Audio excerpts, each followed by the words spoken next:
Good day mga boss, isa nga buong pasabog ang nilabas ni Idol Snubadwa na kaabang-abang ang pangalang DJ Penner na kalaki na nga po sa susunod na taon para sa rookie annual draft. Opo, inaabangan na nga po kasi ngayon kung sino nga ba ang posible maging number 1 pick ng Barangay Ginebra San Miguel. Tandaan po natin na ang number 1 pick sa susunod na taon ay ang Barangay Ginebra San Miguel dahil ibinigay po nila or ibinigay ng Terra Firma Jeep sa Barangay Ginebra San Miguel ang nasabing pick. Kaya naman, ayon sa isang report, dahil nga nakalaki na itong si DJ Pinner, posible po itong si DJ Pinner ang kunin ng Barangay Ginebra San Miguel na player.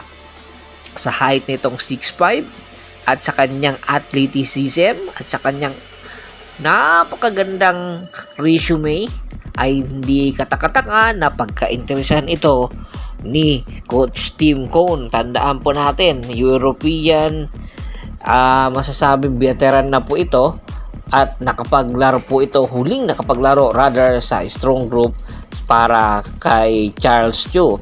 Dahil nga po hindi ito nagpa-drop ngayong taon, ay inaasahan sa susunod na taon ay kompleto na ang kanyang mga papeles at hindi daw muna ito maglalaro sa MPBL dahil nga po sa bagong inilabas na PBA na rules na kung saan kung meron kang kontrata sa MPBL ay hindi ka po pwedeng magpa-drop sa PBA. Kinakailangan pagtapusin ang inyong kontrata, kaya ngayon pa lang ay naghahanda na at nagpapakondisyon na itong si Gigi Penner. Tingin nyo ba ang Barangay Ginebra San Miguel ang posibleng magiging landing destination nito? Dahil kung hindi ito kukunin ng Barangay Ginebra San Miguel ay ang isa sa mga nagkaka-interest na team dito ay ang Phoenix Fuel Masters, lalong-lalo na itong si Charles Cho dahil siya mismo ang nag-disklara or siya ang nakadiscover dito. Samantala, isa pa rin pasabog etong si Enoch Valdez. Sa mga nakaraan natin video, pinag-uusapan na nga po natin ito na ilalagay nga po ito sa trading block dahil nga sa limited minutes na ibinibigay dito ni Coach Jongwei Chico.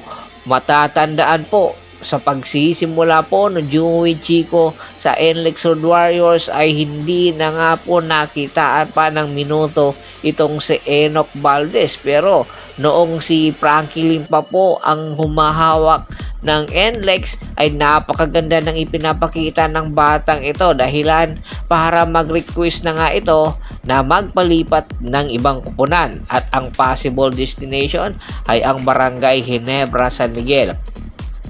Ang Barangay Ginebra San Miguel naghahanap nga po ng wingman ngayon na makakatulong sa barangay at po pwede rin maging two-way player na po pwedeng pamalit kay Scotty Thompson. Eto na nga ba ang sagot ng Barangay Ginebra San Miguel? Si Enoch Valdez na po pwedeng maging future superstar ng Barangay Ginebra San Miguel.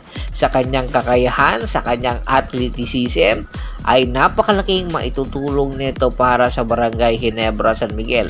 Kinakailangan lang i-improve niya ang kanyang mga arsenal, lalong-lalo na ang kanyang mga shooting dahil ito ang kanyang magiging palabigasan kung sakali nga pong lumipat ito sa Barangay Ginebra San Miguel.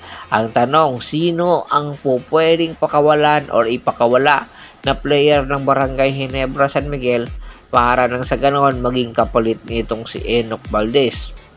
Dahil napakarami po ng pwedeng pagkuhanan na player ng Barangay Ginebra para lang matuloy ang pagkuha nila kay Enoch Valdez. Tingin nyo, sino ba? Komento na sa baba ng video at pag-usapan natin yan. Once again, this is Percival Monteron at your service. Don't forget to subscribe my sports channel at don't forget to click the notification bell button para nga maging updated palagi sa pintuan.